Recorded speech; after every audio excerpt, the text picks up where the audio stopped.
আমাদের নতুন অনুরোধ করছি। ধন্যবাদ প্রিন্সিপাল সাহেব। আমি বেশি কিছু বলবো না। সকলের আলোচনা থেকে আমরা একটা জিনিস উপনীত হয়েছি যে আমরা যারা বকে আছে তাদের বিরুদ্ধে শক্তির সাথে শক্ত অ্যাকশন যাবে, সেই অ্যাকশন সাথে আমরা আছি। কোনো বিশৃঙ্খলা যাতে না হয় সেই দিকে খেয়াল রাখতে হবে। ভার্সিটির কথা অনেকেই বলেছেন, ভার্সিটিতে ন্যূনতম 5 একর জমি লাগে, বর্তমান সরকার নিয়োগ করেছে। আমাদের সেরকম জায়গা আছে। আমি আশা করি আমাদের বর্তমান সভাপতির নেতৃত্বে আমরা যাতে ভার্সিটির কাজটি শুরু করতে পারি। ভার্সিটি করা এবং কাজ শুরু করা এর মধ্যে অনেক গ্যাপ থাকে। অন্তত একটা প্রসপেক্টাস করে নাম দিয়ে প্রস্তাবিত ভার্সিটি আমরা যাতে বলতে পারি। আর বগাবাড়ি বাজার একটা যে কষ্টের জায়গা, বগাবাড়ি বাজার না গেলে কিন্তু ঘুম আসতো না। আমি তো অনেকদিন আগে এলাকায় এসেছি। আমরা আজও ভাই দোকানে ক্যারাম বোর্ড খেলতাম, আজকেও ভাইয়ের দোকান ছিল, বিভিন্ন উনি বলছে যে 8-10টা দোকান ছিল। একটা আসলেই কিন্তু স্মৃতির জায়গা। তো আমি একমত স্বাগতের সাথে, কেউ কিন্তু লাভবান নেই, কিন্তু আবার কি করতে হবে, বেশি লাভের আশায় কিন্তু নতুন পদক্ষেপ নিতে হবে। তো সে ব্যাপারে সকলের সহযোগিতা অবশ্যই আমরা পাবো। আমি সভাপতির কাছে অনুরোধ করবো, কর্ম পরিকল্পনা ঠিক করুন। আপনি উন্নয়ন করবেন, কোন কাজটা আগে করতে হবে, প্রথমে প্রতিস্থাপন করবেন নাকি সাময়িক হেড স্যার যেটা বলছে যে তাদেরকে ভর্তুকি দিয়ে সাময়িকভাবে বাজার বন্ধ রাখবেন। আমি বাজার বন্ধ রাখার পক্ষে না, কারণ কাস্টমারগুলো কিন্তু আস্তে আস্তে অন্যদিকে ডাইভার্ট হয়ে যাবে, সেই বাজার জমাইতে আবার কষ্ট হবে। যে কারণে আজকে একটু উল্লেখ করে যাই, মনের কষ্ট, গরু বাজার, বাবাবাড়ি গরু বাজার 21 লক্ষ টাকা ভর্তুকি দিয়ে বাজারটা করেছি। কেন? একটা ঐতিহ্যবাহী বাজার, যাতে অন্তত পক্ষে পাইকাররা জানে যে এখানে আমার বাজার আছে। এটা একটা ষড়যন্ত্র হয়েছিল, আমরা সেই ষড়যন্ত্র করতে দিই।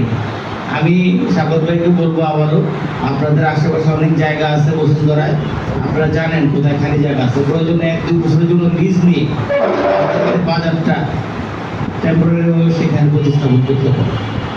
ব্যবসায়ীদেরকে যদি আপনি অলস করে দেন, তাদেরকে আবার সচল করা কষ্ট হবে।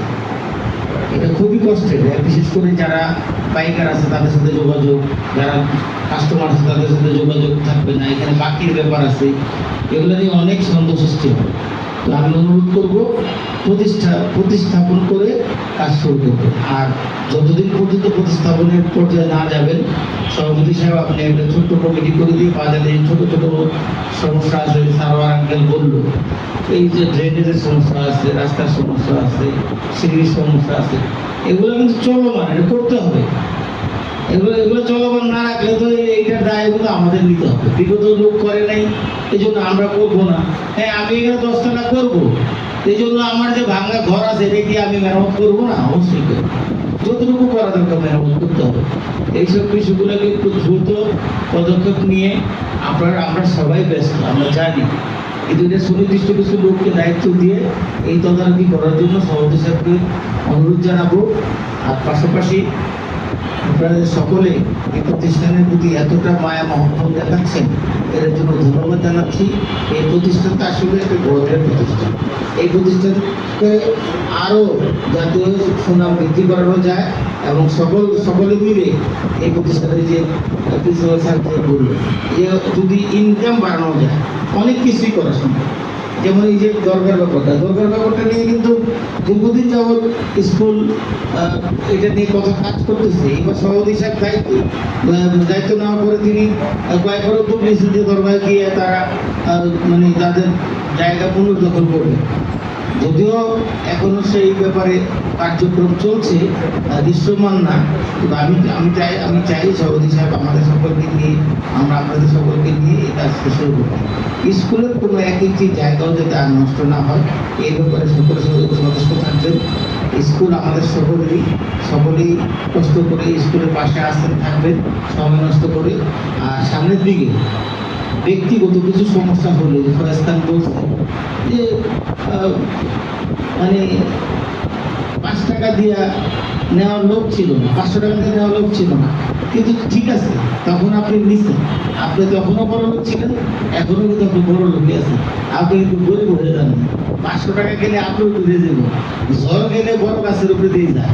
তো ওগুলোও কিন্তু একটু আত্মস্থ করে সকলে কষ্ট করে সকলে মিলতে না পারলে কিন্তু ওই বাজার হবে না। আমি এটি বলে দিতে চাই, সকলের মতকে প্রাধান্য দিয়ে সকলে একমত হয়ে কোনো ওই স্বৈরাচারী কাদায় বাজার হবে সেটা যাতে না হয়, আমি সেই আশাবাদ ব্যক্ত করি।